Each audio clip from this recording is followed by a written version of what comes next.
நாளுக்கொரு நல்ல பங்கு. யாத்ராகமத்திலிருந்து தின தியானங்கள். ஏப்ரல் 23. யாத்ராகமம் 4ஆம் அதிகாரம் 1 முதல் 5 வரை உள்ள வசனங்கள். அர்ப்பணிப்பின் ஆசீர்வாதம். கர்த்தர் அவனை நோக்கி, உன் கையில் இருக்கிறது என்ன என்றார். ஒரு கோல் என்றான். வசனம் 2. அவர்கள் உன் வாக்குக்கு செவி கொடுப்பார்கள் என்று தேவன் ஏற்கனவே மோசேயிடம் வாக்குறுதி அளித்த பிறகும் அவர்கள் என்னை நம்பார்கள் என்று கூறியது மோசேயின் அவநம்பிக்கை அல்லாமல் வேறன்று. ஒருவேளை நீர் சொல்வது போல் நடக்காவிட்டால் நான் என்ன செய்வது என்பது போல இருந்தது மோசேயின் சாக்குப்போக்கு. தேவனின் வாக்குறுதிகள் பொய்த்து போகாது என்பதை மோசே மட்டுமின்றி பல நேரங்களில் நாமும் நம்ப தயங்குகிறோம். தேவன் நம்மை உன்னதமான சேவைக்கு அழைக்கும் போது ஆனால் என்று மறுப்பு சொல்லவே நாம் எப்போதும் முனைகிறோம் என்று திருவாளர் கேம்பல் மோர்கன் என்பார் கூறியிருக்கிறார்.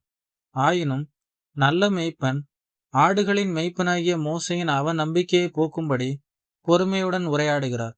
நாம் விசுவாசத்தில் பின்தங்கியிருக்கிற வேளைகளிலும் தேவன் நம்மை கடிந்து கொள்ளாமல் நீடிய பொறுமையுடனே இடைபடுகிறார். ஆடுகளின் பாதுகாவலனாகிய ஒரு மேய்ப்பனிடம் என்ன இருக்கும்? ஒரு கோல். மோசேயிடம் இருந்த வரைக்கும் அது ஒரு கோல். அதை கர்த்தரிடம் ஒப்படைக்கும் போது யாத்ராகமம் 4ஆம் அதிகாரம் 20வது வசனத்தில் வாசிக்கிறது போல அது தேவனுடைய கோலாகிறது.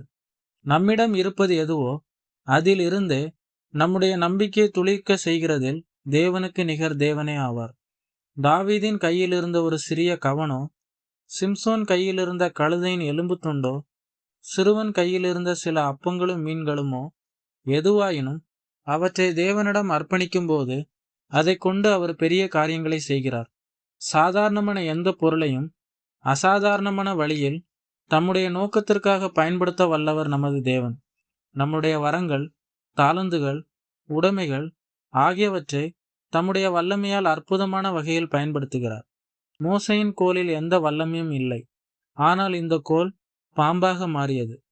நைல் ஆற்றின் நீரை இரத்தமாக்கியது. சிவப்பு கடலை இரண்டாக்கியது. பாலைவனத்தில் குடிநீரையும் உண்டாக்கியது. தேவனுக்கென்று தம்மை முழுமையாக ஒப்புவிக்கப்பட்ட ஒரு மனிதனை கொண்டு அவர் என்ன செய்வார் என்பதை இந்த உலகம் இன்னும் காணவில்லை என்று D.L. மூடி என்பாரின் கூற்று எத்தனை உண்மையானது. கோல் பாம்பாக மாறியது. மோசே அஞ்சினான். ஆயினும் ஆண்டவருடைய வார்த்தைக்கு கீழ்ப்படிந்து அதன் வாலை பிடித்தபோது மீண்டும் கோலாக மாறியது. எகிப்து வலிமையானதுதான். சாத்தானும் பயமுறுத்தக்கூடியவன்தான். ஆயினும் விசுவாசத்துடனும் தைரியத்துடனும் முன்னேறி செல்லும் பொழுது தேவன் அவற்றை நமக்கு கீழ்ப்படுத்துகிறார். கோல் சிறிது நேரம் பாம்பாக மாறி சீறியது. எகிப்தியர்கள் எபிரேயர்களை அடிமைப்படுத்த சில காலம் அனுமதித்தார்.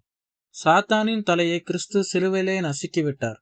இலகு தமிழ் வேதாகமத்தில் கொலோசியர் 2ஆம் அதிகாரம் 15வது வசனத்தில் அவர் ஆளும் வல்லமைகளிடம் இருந்து அதிகாரங்களிடம் இருந்தும் அவற்றின் வல்லமைகளை களைந்து சிலுவையினால் அவற்றின் மேல் வெற்றி கொண்டு அவற்றை பகிரங்கமான காட்சி பொருளாக்கினார் என்று புதிய ஏற்பாடு வெற்றி முழக்கமிடுகிறது.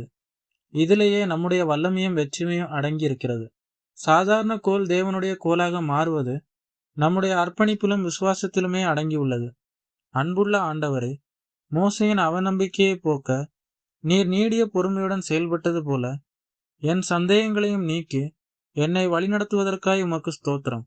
உமது வாக்கு தத்தங்களையும் நான் முழுமையாக நம்பவும் நீர் என்னை அழைக்கும் போது சாக்குப்போக்கு சொல்லாமல் கீழ்ப்படியவும்